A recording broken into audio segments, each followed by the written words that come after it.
জানেন কি মা লক্ষ্মীকে ঘরে ডাকতে চাইলে প্রথমে অলক্ষ্মীর জন্য দরজা বন্ধ করতে হয়। সমুদ্র মন্থনের সময় যখন দেবতা ও অসুরদের মধ্যে তীব্র সংঘর্ষ চলতে থাকে, তখন প্রথমেই উঠে এলো ভয়ঙ্কর বিষ।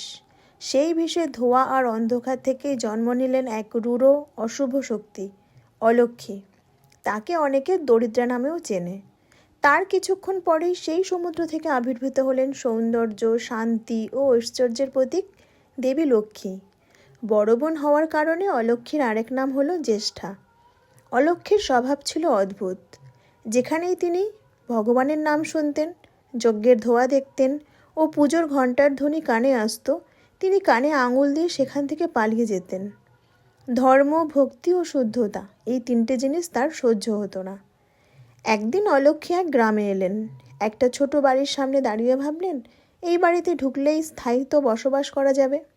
কিন্তু বাড়ির দরজার সামনে পা দিয়েই তিনি থমকে গেলেন। ভেতর থেকে ভেসে আসলো বেদমন্ত্র ও ঘণ্টার ধ্বনি। অলক্ষ্মী কানে আঙুল দিয়ে সেখান থেকে পালিয়ে গেলেন আর বললেন, এটা আমার থাকার উপযুক্ত স্থান নয়। পাশের বাড়ির চিত্রটা ঠিক আলাদা। স্বামী স্ত্রী নিত্য ঝগড়া, বাবা মায়ের অসম্মান, মিথ্যে কথা, নোংরা উঠোন আর ভগবান নিয়ে ঠাট্টা।